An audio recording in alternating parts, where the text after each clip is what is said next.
2 minute हे व्यवस्थित परतून घ्यायचे, म्हणजे टोमॅटो पण व्यवस्थित शिजतो आणि जो आपण नारळ घातलाय तो पण व्यवस्थित शिजतो आणि त्याला तेल सुटतं छान. मटकी हे एक असं कडधान्य आहे की त्याला आपण जसं सजवू तसं ते सजतं आणि ते कुठल्याही प्रकारात आपण सजवून इंट्रोड्यूस केलं तरी घरात सगळ्यांनाच आवडतं. तर अशी एक मटकीची उसळ मी तुम्हाला दाखवणार आहे, तर्रीवाली मटकीची उसळ. नमस्कार, आऊचा खाऊ या यूट्यूब चॅनलवर मी मेधा तुमच्या सगळ्यांचं मनापासून स्वागत करते. आज आपण तर्रीवाली मटकीची उसळ बघणार आहोत. चला तर रेसिपी बघूयात. गॅसवर मी कुकर तापत ठेवलेला आहे, त्यामध्ये 2 टेबलस्पून एवढं तेल घालणार आहे. सध्या तरी गॅसची फ्लेम ही लो ठेवलेली आहे, म्हणजे तेल अति तापत नाही आणि फोडणी करपत नाही. तेल छान व्यवस्थित तापून द्यायचे. तेल व्यवस्थित तापलेलं आहे, त्यामध्ये मी घालते 1 चमचा मोहरी. मोहरीचा छान तडतड आवाज आला की मग त्यामध्ये आपण घालणार आहोत 5 ते 6 कडीलिंबाची पानं.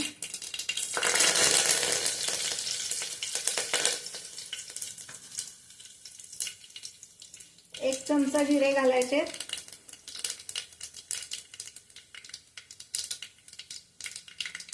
अर्धा चमचा हिंग घालायचा आणि अर्धा चमचा हळद घालायची. ही फोडणी आपली तयार झाली की एक बारीक चिरलेला कांदा घालायचा.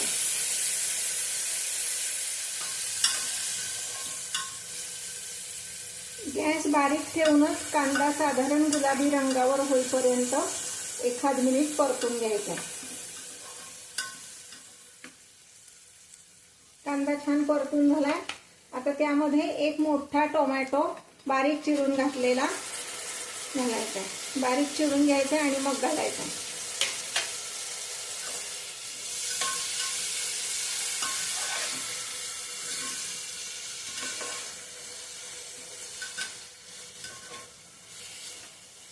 एक छोटीशी टिप सांगते, ती लक्षात ठेवायची. टोमॅटो वगैरे आपल्याला फ्रीजमध्ये ठेवायची सवय असते.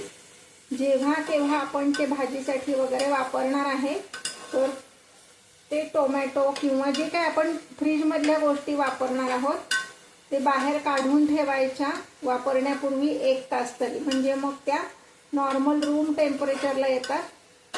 म्हणजे त्या भाज्या शिजायला वेळ जास्ती जात नाही आणि गॅस पण आपला वाया जात नाही. फ्रीजमधनं काढल्या जर आपण वस्तू वापरल्या तर त्या शिजायला वेळ लागतो आणि आपला गॅस पण जास्ती लागतो.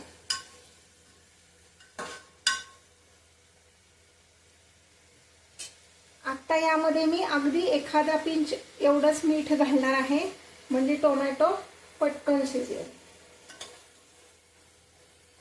हे टोमॅटो परतून होईपर्यंत मी दुसऱ्या गॅसवर 2 वाट्या एवढं पाणी गरम करत ठेवलेलं आहे.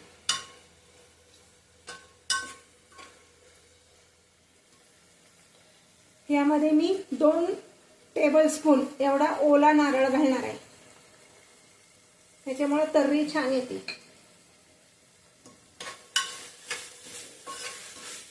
नारळ घातल्यानंतर व्यवस्थित परतून घ्यायचं आहे.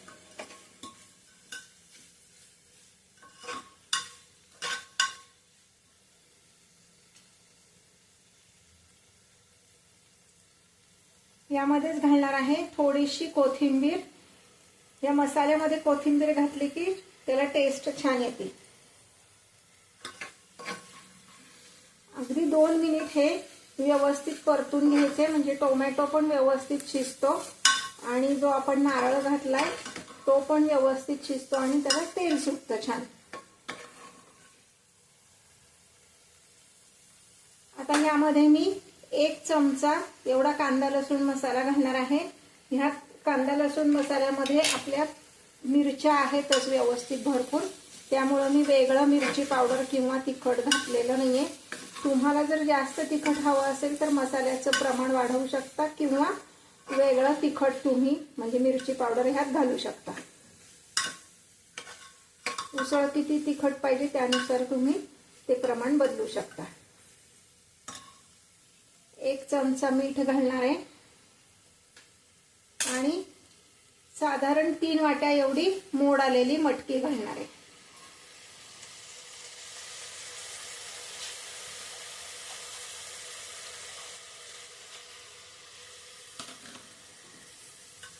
यामध्ये मी जो कांदा लसूण मसाला घातलेला आहे त्याचा व्हिडिओ ऑलरेडी मी चॅनलवर दिलेला आहे, तो बघा.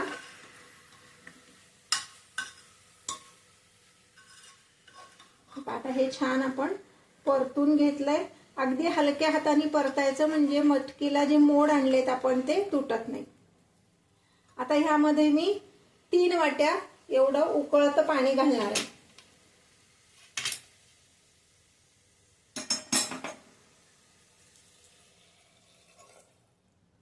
हे पाण्याचं प्रमाण सुद्धा तुमच्या आवडीनुसार तुम्ही कमी जास्त करू शकता. तुम्हाला किती रस्सा हवाय त्यानुसार तुम्ही एखादी वाटी पाणी जास्ती घातलं तरी चालेल. आता मी कुकरला झाकण लावणार आहे आणि कुकरच्या 3 शिट्ट्या करणार आहे.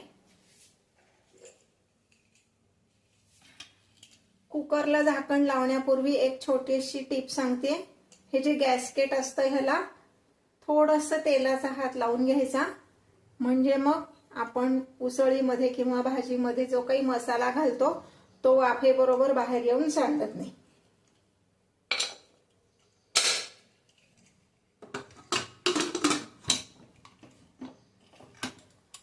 आता आपण याच्या 3 शिट्ट्या घेणार आहोत आणि त्यानंतर गॅस बंद करणार आहोत. कुकरच्या 3 शिट्ट्या झाल्यात. त्याच्यानंतर 15 मिनिटांनी मी कुकरचं झाकण उघडते.